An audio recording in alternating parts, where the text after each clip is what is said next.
아침 묵상에 오신 여러분들을 환영하고 축복합니다. 또 하나님께서 새로운 날들을 우리에게 허락하셨는데요. 또 새로운 날에 걸맞는 새로운 은혜로 오늘 하루를 채워줄 줄 믿습니다. 오늘은 이삭을 번제로 드리다 라는 제목을 가지고 창세기 22장 1절부터 19절까지 말씀을 좀 더 살펴봤으면 좋겠습니다. 우리 1절과 2절 말씀 같이 한번 읽어볼까요? 같이 읽도록 하겠습니다. 그 일 후에 하나님이 아브라함을 시험하시려고 그를 부르시되 아브라함아 하시니 그가 이르되 내가 여기 있나이다. 여호와께서 이르시되 내 아들 내 사랑하는 독자 이삭을 데리고 모리아 땅으로 가서 내가 내게 일러준 한 산 거기서 그를 번제로 드리라. 오늘 본문에 보면 그 일 후에라고 되어 있습니다. 그래서 이 그 일이 정확히 어떤 일이고 이것이 언제 일어난 일인지는 알 수 없어요. 다만 이걸 통해서 알려줄 수 있는 말은 뭐냐면 오랜 시간이 흘렀음을 우리는 알 수가 있습니다. 그런데 그 오랜 시간이 흐른 다음에 어떤 일이 있었을까요? 하루는 하나님이 아브라함을 부르셨어요. 부르셔서 뭐라고 이야기하냐면 내 아들, 내 사랑하는 독자 이삭을 데리고 모리아 땅으로 가서 뭐라고 했어요? 그를 번제로 드리라. 하나님께 나타나서 아브라함에게 이삭을 번제로 드리라고 명령하신 거예요. 특별히 오늘 본문에 보면 이렇게 됐죠. 내 사랑하는 독자 이삭. 그냥 내 아들이라고 표현하지 않고 내 사랑하는 독자 이삭이라고 표현했어요. 이걸 통해서 알 수 있는 건 뭘까요? 이게 아브라함에게 이삭이 어떤 존재였는지를 보여주는 거죠. 정말 이삭은 어떤 존재예요? 정말 사랑하는 독자. 제가 예전에 어떤 디자이너의 인터뷰를 한번 들어봤어요. 디자이너의 인터뷰를 들어봤는데 이 디자이너의 인터뷰를 쭉 삶의 이야기를 쭉 하는데 그중에 한번 그런 일이 있었대요. 아들이 고3 때 뇌출혈이 걸린 거예요. 사실은 뇌출혈은 나이가 많은 사람들이 많이 걸리는데 유전적으로 뇌혈관에 질환이 있는 사람들이 있는데 그런 경우에는 굉장히 활동적일 때 제 인생의 전성기 때 그렇게 질병이 찾아온다고 그러더라고요. 그러니까 고3 된 아이가 젊은 아이가 뇌출혈로 쓰러져서 어떻게 될지 모르니까 얼마나 부모 입장에 답답하겠어요. 기도하는데 그 기도밖에 안 나더래요. 하나님 어떻게 주실 땐 언제고 이렇게 뺏어가냐고. 그래서 아이가 입원하고 급하게 응급수술을 받고 밤새는데 정말 한숨도 안 자고 도대체 무슨 생각으로 밤을 샜는지 모르겠대. 그렇지 않겠습니까? 부모에게 자녀는 어떤 존재? 정말 내 몸을 빼줘도 내 눈을 빼줘도 아깝지 않은 존재가 바로 누구예요? 자녀잖아요. 그리고 그렇잖아요. 주실 때는 언제고 이제 달라고 하냐고. 이게 말이 안 되는 거죠. 그럼 왜 이렇게 어렵게 주신 이삭을 번제로 드리려고 했을까? 왜 그날에 이렇게 이야기했을까? 사실 이방 종교들 중에서 그런 경우가 있습니다. 신에게 인간을 제물로 바치는 종교들이 있어요. 왜냐하면 신에게 인간을 바치면 신이 기뻐해서 우리에게 복 주신다는 믿음을 갖고 있는 거죠. 그런데 기독교는 전혀 그런 종교가 아니에요. 인신을, 사람을 제물로 원하는 종교가 아니에요. 그럼에도 불구하고 왜 그날은 아들을 바치라고 했냐는 거예요. 그래서 오늘 본문에 보면 이런 표현이 있어요. 하나님이 아브라함을 뭘 하기 위해서? 시험하시려고 이렇게 됐어요. 왜 그러면 그날에 바치려고 했냐? 목적이 시험에 있다는 거예요. 이 시험이라는 단어는 테스트라는 단어예요. 그래서 조금 더 다르게 표현하면 훈련이나 연단이라는 단어예요. 아브라함을 훈련시키고 연단하기 위해서 이 시험을 허락하셨다는 거죠. 가끔 그런 이야기를 듣습니다. 목사님, 하나님은 전지하시잖아요. 예, 전지하시죠. 그러니까 모든 걸 다 아신다는 거잖아요. 아시죠? 그럼 아브라함이 이삭을 자신에게 바칠 걸 아셨어요? 몰랐어요? 아셨죠. 그런데 아셨으면 왜 시험하시냐는 거예요. 아는데. 사실 하나님은 전지하세요. 아브라함이 어떤 마음을 갖고 있고 어떤 믿음이 있고 어떤 상태인지 아셔요.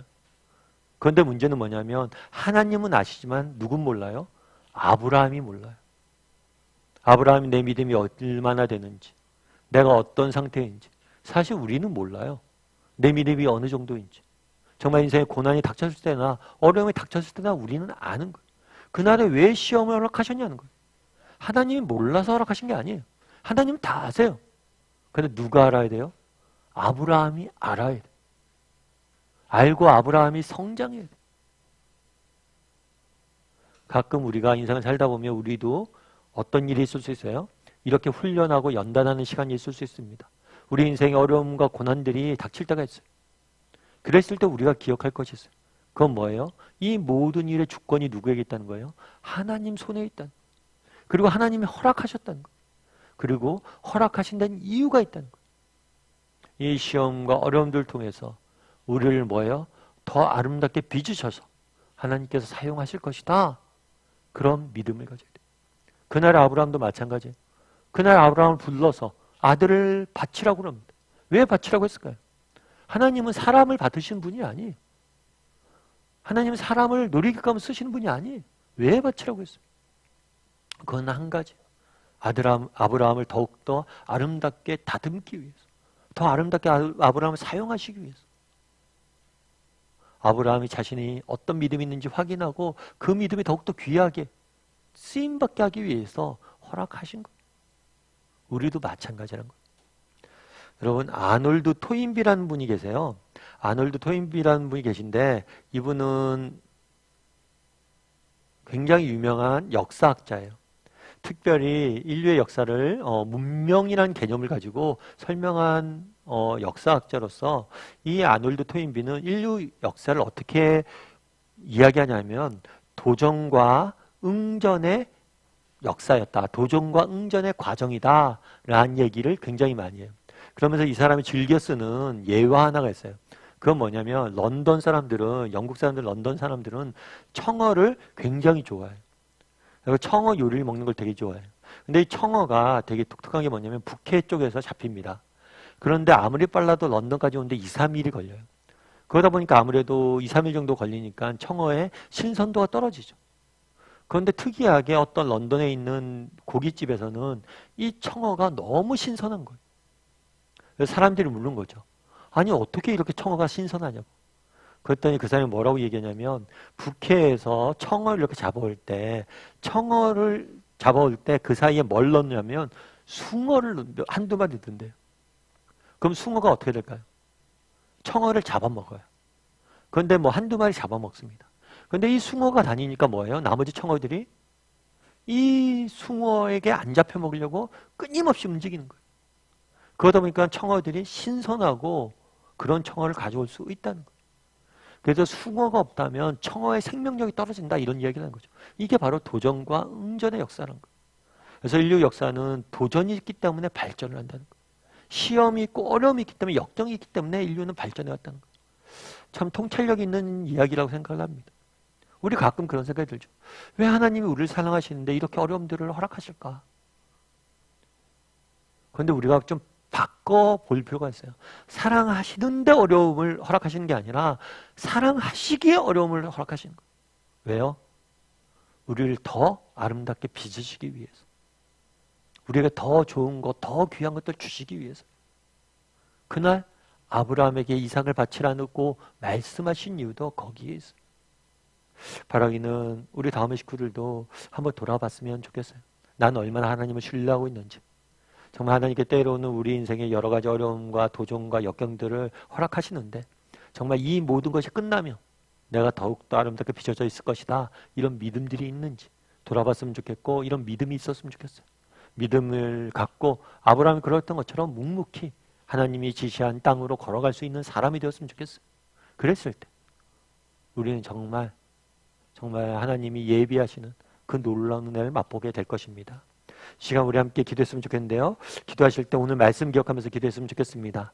그날 아브라함에게 이야기합니다. 내 아들을 번제로 바치라. 왜 그렇게 이야기했습니까?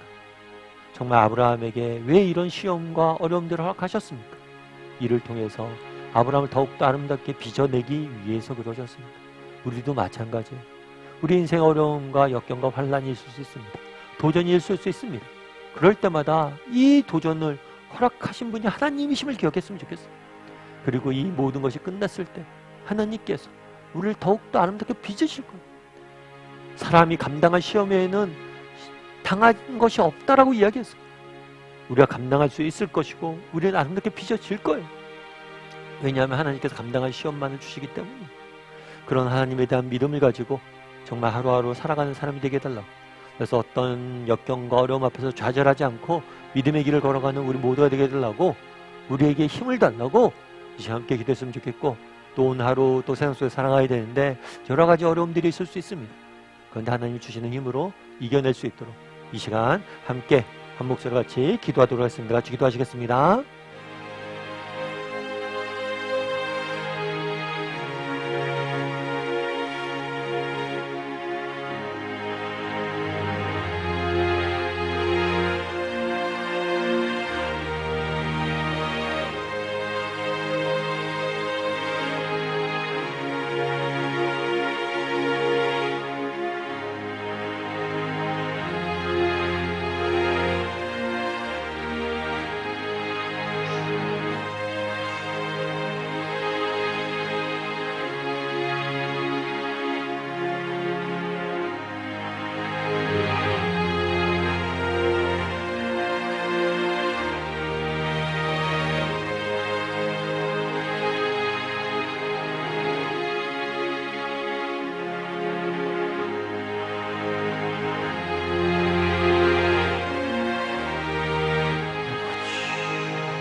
사랑의 하나님, 그날에 정말 사랑하는 독자, 정말 하나밖에 없는 아들을 번제로 드리라고 하나님께서 말씀하시는 모습을 보게 됩니다.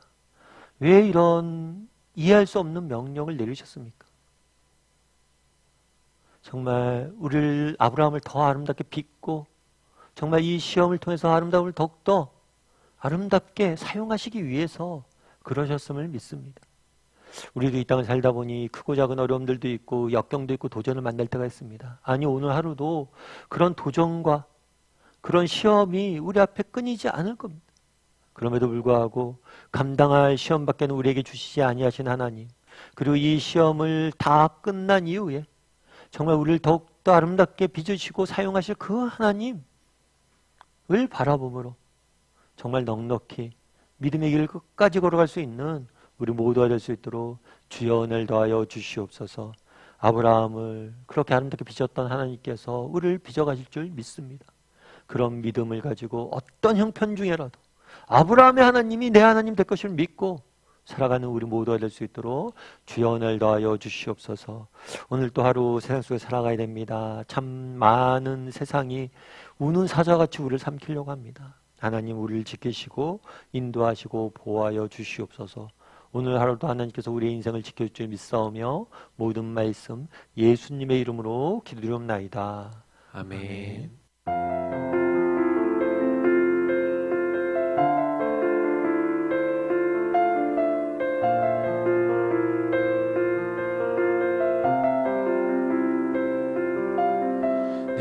내게로부터 눈을 들어 주를 보기 시작할 때 주의 일을 보겠네.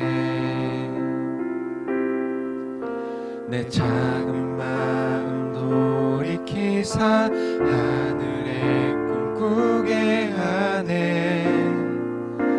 주님을 볼 때 모든 시선을 주님께 드리고 살아계신 하나님을 느낄 때 내 삶은 주의 역사가 되고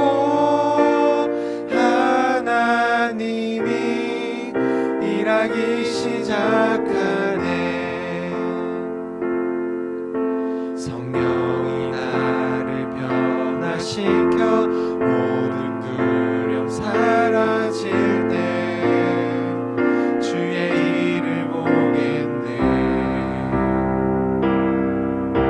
황폐한 땅 가운데